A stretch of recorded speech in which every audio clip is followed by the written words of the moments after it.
हेमाचा दुर्गा मातेवर प्रचंड विश्वास होता। तिच्या घरात धनधान्याची काही कमतरता नव्हती, पण तिची सासू स्वभावाने प्रचंड कंजूस होती। ती स्वतःसाठी तर सढळ हाताने खर्च करायची, पण कधीही कुठलं दान पुण्य मात्र करायची नाही। जर हेमा कधी कोणाला काही देत असेल तर तिलाही ती खूप ओरडायची। सफरचंद घ्या सफरचंद, लाल लाल सफरचंद। कसे दिलेस तू सफरचंद? हेमा, हे हातात काय आहे? आई, ते मी माझ्यासाठी 2 पोळ्या बनवल्या होत्या, पण मला आता भूक नाहीये, म्हणून एक पोळी मी या म्हाताऱ्या बाबांना देत होते। ते बिचारे भुकेले दिसतायत। गुपचूप ते जेवणाचं ताट आत घेऊन जा। अन्न एवढं काही स्वस्त नाहीये भिकाऱ्यांना वाटत बसायला। आता नाही खायची तर रात्री खा मग परत गरम करून। पैसे वाचवायला शिक जरा। आपल्याकडे पैसे आहेत म्हणून वाटेल तसे वापरायचं असा अर्थ होत नाही त्याचा। तू मला 2 किलो सफरचंद दे रे। खरं तर तू 100 रुपये महागच सांगतोयस, पण काही हरकत नाही। हे घ्या ताईसाहेब। कधी कधी हेमाचं मन खूप दुःखी व्हायचं, कारण घरात पैसा असून देखील ती कधी कोणाची मदत करू शकत नव्हती। आई, तुला माहितीये आज एक खूप मोठा कस्टमर मिळालाय। खूप चांगली कमाई होईल आता थंडीच्या दिवसात। त्या कस्टमरला आपल्या फॅक्टरीतले सगळे स्वेटर खूप आवडलेत। ही तर खूपच चांगली गोष्ट आहे सुमित बेटा। बस असेच भरपूर पैसे कमवत राहा तू। घरात पैसा असा खेळता राहिला की कधी कशाची अडचण होत नाही। फक्त काम मात्र चांगलं करत राहा। सुमितचं काम चांगलं चाललं होतं, कमाई पण चांगली होत होती।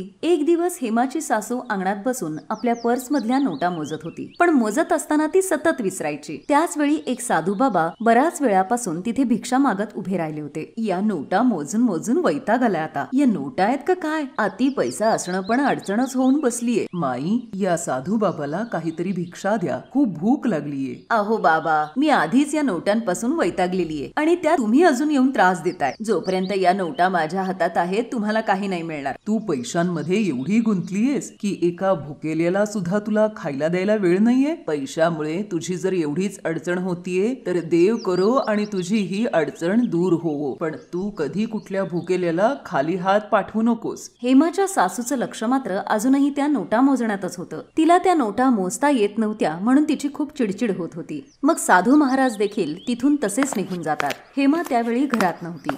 तिला या प्रकाराबद्दल काहीच माहित नव्हतं। सुमित संध्याकाळी घरी येतो तर तो खूप नाराज असतो। काय झालं? तुम्ही खूप नाराज दिसताय। मी तुला सांगितलं होतं ना, तो एक नवीन कस्टमर आहे म्हणून, ज्याने आपल्याला स्वेटरची खूप मोठी ऑर्डर दिली होती। अचानक आज त्याने नकार दिला। मी तर माल बनवायला सुरुवातही केली होती, पण त्या कस्टमरला अचानक परदेशात जावं लागलं। आजच त्याचा फोन येऊन गेला। तो आता माल घ्यायला नाही म्हणतोय। काही हरकत नाही, तुम्ही काळजी करू नका। हा नाही तर अजून दुसरा कोणी कस्टमर येईल। तुम्ही बसा, मी आता जेवायला वाढते। पण असं झालं नाही। सुमितच्या फॅक्टरीमध्ये माल तसाच पडून राहिला, पण कुठल्याही कस्टमरने तो विकत घेतला नाही। हळूहळू सुमितचं सगळं काम बंद पडलं आणि तो कर्जबाजारी झाला। घरातही पैशाची कमतरता जाणवायला लागली। हेमा आणि तिच्या सासूचे सगळे दागिनेही विकले गेले। सुमितच्या फॅक्टरीलाही टाळं लागलं आणि ते लोक खूप गरीब झाले। तेव्हाच ते साधू बाबा पुन्हा तिथे आले। काय झालं? आजही मी या घरातून असाच भुकेला जाणार का? हेमाची सासू बघते तेव्हा तिला कळतं की हे तेच साधू महाराज आहेत जे काही दिवसांपूर्वी तिच्या घरातून भुकेले गेले होते।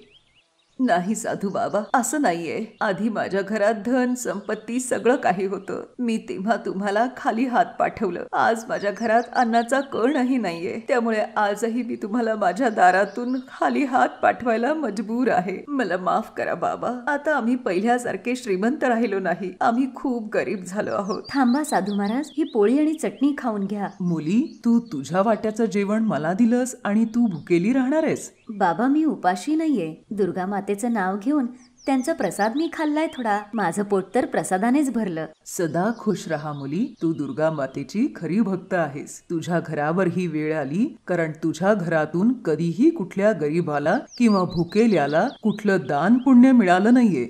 दुर्गा मातेचं नवरात्रीचं व्रत कर आणि या चुकीसाठी तिच्याकडे माफी माग। भुकेल्याला अन्न दे, तहानलेल्याला पाणी दे, मग बघ तुझी परिस्थिती पूर्वीपेक्षाही अधिक चांगली होईल। ठीक आहे बाबा, मी दुर्गा मातेचं नवरात्री व्रत नक्की करीन।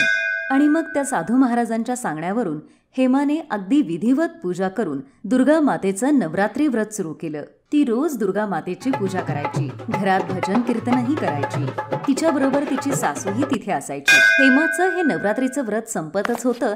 त्याच दिवशी सुमित अगदी आनंदाने घरी आला. आई, तुला माहितीये, मला स्वेटर आणि शर्टची एक खूप मोठी ऑर्डर मिळालेली आहे. डिसेंबर महिन्यापर्यंत मला सगळी ऑर्डर पूर्ण करायची आहे. मला आता सगळं काम खूप लवकर सुरू करायला हवंय. तू खरं बोलतोयस बाळा? हेमा बाळा, हे सगळं तुझ्या त्या दुर्गा मातेच्या नवरात्री व्रतामुळे आणि मनापासून तू तिची भक्ती केलीस म्हणून शक्य झालं आहे. दुर्गा मातेमुळे सुमितला आज एवढी मोठी ऑर्डर मिळालीये. जय दुर्गा मैया. आणि मग दुर्गा मातेच्या आशीर्वादाने हेमाच्या कुटुंबाला तो आनंद पुन्हा मिळतो. सुमितचं काम पूर्ववत होतं. आता हेमाची सासू सुद्धा दान पुण्य करण्यासाठी तिला कधीही अडवत नव्हती. उलट स्वतःच्या हातानेच आता गरिबांना ती दान करायची. हेमाच्या घरची आर्थिक परिस्थिती आता खूप चांगली झाली होती. त्यामुळे ती दरवर्षी दुर्गा मातेच्या मंदिरामध्ये रामनवमीच्या दिवशी सगळ्यांना प्रसाद वाटायची. काही दिवसांनंतर दुर्गा मातेच्या कृपेने हेमाच्या घरी 2 मुलांनी जन्म घेतला. त्या 2 मुलांच्या येण्याने आणि दुर्गा मातेच्या आशीर्वादाने हेमाचा संसार अगदी सुखासमाधानात चालला होता. रतनपूर नावाच्या गावात मनोहर नावाचा एक धोबी राहत होता. तो गावातला सावकार लक्ष्मीकांत यांच्याकडे कपडे धुण्याचं काम करायचा. लक्ष्मीकांत सावकाराची बायको मनोरमा खूपच कडक स्वभावाची होती. तिच्या नुसत्या आवाजानेच सगळे नोकर घाबरून जायचे. मनोहर आता म्हातारा होत चालला होता, म्हणून तो जास्त कपडे धुवू शकत नव्हता. एक दिवस, हे बघ मनोहर, माझ्या मुलीचं लग्न आहे आता. घरात पाहुणे पण असतील. तू तुझ्या मदतीला कोणाला तरी बरोबर घे. एवढ्या लोकांचे महागडे कपडे धुवायला तुला एकट्याला जमणार नाही. मालकीनबाई, आता माझी बायको आणि मुलगी पण माझ्या बरोबर हे काम करतायत. त्यामुळं तुम्ही काळजी करू नका. सगळे कपडे मी नीट धुवून इस्त्री करून देत जाईन. कमला, मनोहरला सगळे धुवायचे कपडे आणि चादरी बांधून दे. हे घे. येतो मी बाईसाहेब. हे कपडे उद्या घेऊन येतो. कमला, हे खाली जमिनीवर डाग कसलेत? तुला नीट पुसता येत नाही का? मी तुला इथे काय फुकटचं खायला नाही ठेवलंय. काम करण्यासाठी ठेवलंय तुला. नीट काम करायला जमत नसेल तर तुझा पण हिशोब करते. या खडूस मालकीन मनोरमाला एक दिवस नाही धडा शिकवलं ना तर नाव लावणार नाही कमला. आता इथेच उभी राहून काय विचार करतीये? जा, माझ्यासाठी 1 कप चहा घेऊन ये. अगं मनोरमा, तू मनोहरला पाहिलंस का? कपडे घेऊन जात होता. मला वाटत नाही की तो आता आपल्याकडे जास्त दिवस काम करू शकेल म्हणून. त्याचं पण वय झालंय. मी बोललीये त्याच्याशी. त्याची बायको आणि मुलगी पण आता या कामात त्याची मदत करतील. तिकडे मनोहर कपडे घेऊन घरी पोहोचतो. बाबा, तुम्ही आलात? हे घ्या दुर्गा देवीचा प्रसाद. दे. जय माता दी. राधा बाळा, तुझ्या नवरात्रीचं व्रत असेल ना आता? कधीपासून सुरू होणार आहे? बाबा, पुढल्या आठवड्यापासूनच सुरू होत आहेत. कपडे घेऊन आलात तुम्ही? द्या, मी भिजवून ठेवते पाण्यात. 2 दिवसांनी बाईसाहेबांच्या मुलीचं लग्न आहे. त्यामुळे नंतर सगळे नवीन कपडे असतील आता धुवायला. चला, बरं झालं. जास्त कपडे झाले तर राधाच्या नवरात्री व्रतासाठी आणि उद्यापनासाठी पण पैसे साठतील. मुलीच्या लग्नानंतर मनोरमा मनोहरला बोलवून घेते. पण मनोहरच्या ऐवजी त्याची मुलगी राधा कपडे न्यायला येते. तेव्हा अचानक, ओहो, दिसत नाही का ग तुला? सगळं दूध सांडवलंस ते. आता परत मला सगळं स्वच्छ करायला लागेल. सॉरी, चूक दोन्ही बाजूंनी झाली असावी. मी पण घाईत होते आणि तुम्ही पण. ही मुलगी माझ्या कामी येऊ शकते. बरं, ठीक आहे, हरकत नाही. चल जा, बाईसाहेब आताच बसल्यात. मी मनोहरची मुलगी राधा आहे. बाबांची तब्येत बरी नाहीये म्हणून मलाच कपडे न्यायला बाबांनी पाठवलं. तुम्ही मला कपडे द्या. मी 2 दिवसात ते कपडे धुवून आणि इस्त्री करून आणून देते. हे बघ राधा, तुझ्या बाबांना मी बऱ्याच वर्षापासून ओळखते. मला माहितीये त्यांची कपडे धुण्याची पद्धत कशी येते. पण तू पहिल्यांदाच कपडे घेऊन जातीयस. नीट लक्ष देऊन धु. आणि लग्नाचे महागडे कपडे आहेत ते. महागड्या साड्या, जोधपुरी, नीट लक्ष देऊन धु. समजलं ना? हो मॅडम, तुम्ही काळजी करू नका. मी हे कपडे नीट लक्ष देऊन धुवीन. हे घे. राधा सगळे कपडे घेऊन आपल्या घरी पोहोचते. संध्याकाळच्या वेळी कुठं गेला असेल? सगळं कपाट पालथं घातलंय पण कुठेच सापडेना. काय झालं मनोरमा? एवढी टेन्शन मध्ये का दिसतीयस? काय शोधतीयस? अहो, माझ्या सोन्याचा हारच सापडत नाहीये. मी सगळे दागिने नीट ठेवले होते. एवढा महागाचा सोन्याचा हार कुठे गेला असेल काहीच समजत नाहीये. टेन्शन घेऊ नकोस. मला सांग, घरी कोण कोण आलं होतं?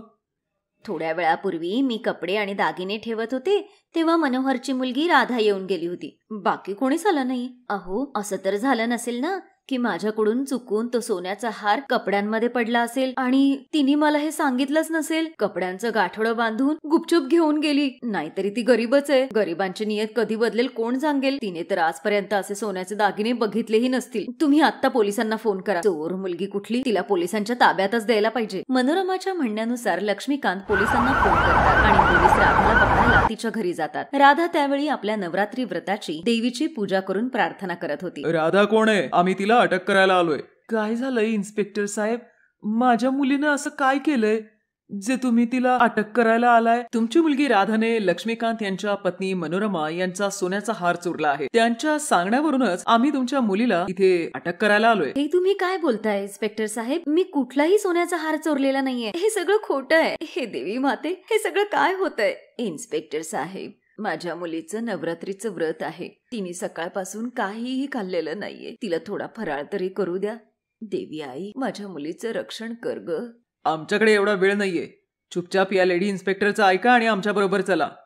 मनोहर आणि त्याची बायको लक्ष्मीकांत आणि मनोरमाला भेटण्यासाठी त्यांच्या घरी जातात. मालक, माझ्या मुलीनी चोरी केली नाही. तिला वाचवा. बाईसाहेब, माझ्या मुलीचं नवरात्री व्रत आहे.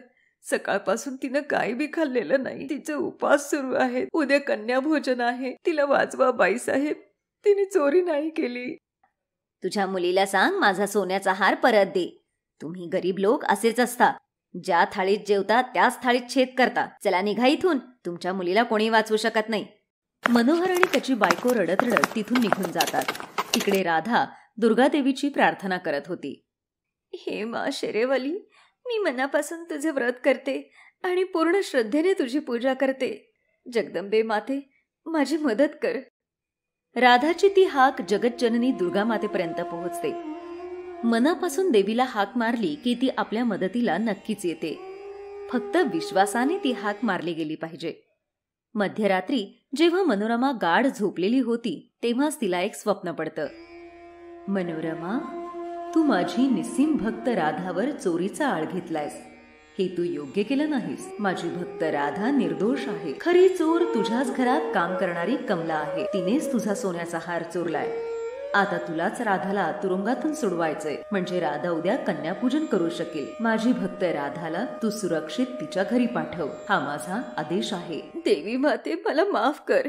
माझ्याकडून चूक झाली. अहो उठा, आपल्याला आता लगेच पोलीस स्टेशनला जायचंय. आपल्याला राधा सोडवायचंय.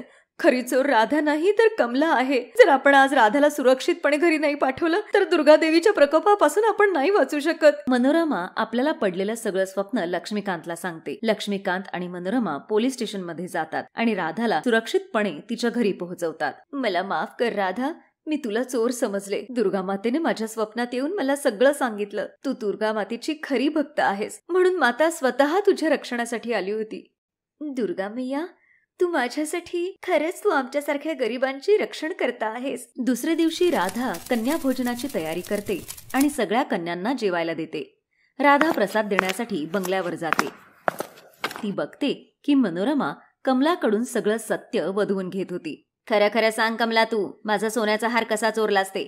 मला माफ करा बाईसाहेब. तुमच्या सोन्याचा हार बघून माझ्या मनात लालसा आली. मी त्या दिवशी जेव्हा राधाला सगळे कपडे बांधून देत होते तेव्हा हा हार तुमच्या साडीत अडकला होता. मी गुपचूप तो हार चोरला आणि साड्या राधाला दिल्या, म्हणजे तुम्हाला राधाचा संशय येईल म्हणून. मी आता परत असं करणार नाही बाईसाहेब. माझ्या घरी लहान लहान पोरं आहेत. मी परत अशी चूक करणार नाही. मला काही एक ऐकायचं नाहीये. तुझ्यामुळं मी एका निर्दोषला चोर समजले. मोठं पाप झालंय माझ्याकडून ते. मॅडम, मी दुर्गा मातेचा प्रसाद घेऊन आले होते. मॅडम, कमलाला माफ करा. चूक माणसांकडूनच होते ना. कमलाने आपली चूकही मान्य केलीये आणि मनापासून माफी मागितल्याने देवही माफ करतो. पाहिलंस राधा किती चांगली आहे ते. तू हिच्यावर चोरीचा आळ घेतलास आणि हीच तुला आता वाचवतीये. राधा, तू म्हणतीयेस म्हणून मी हिला माफ करते. राधा, मला माफ कर. हे दुर्गा माता, मला माफ कर, माझ्याकडून खूप मोठी चूक झाली. राधा मनोरमाला देवीचा प्रसाद देऊन आनंदाने आपल्या घरी येते. Best buddies. हॅलो मित्रांनो, हा व्हिडिओ पाहिल्याबद्दल धन्यवाद. जर तुम्हाला हा व्हिडिओ आवडला असेल तर कृपया लाईक, सबस्क्राईब आणि कमेंट नक्की करा. आणि हो, शेअर करायला पण विसरू नका. अजून असेच मजेदार व्हिडिओ पाहण्यासाठी खाली दिलेल्या घंटीला दाबा. बघत रहा बेस्ट बडीज.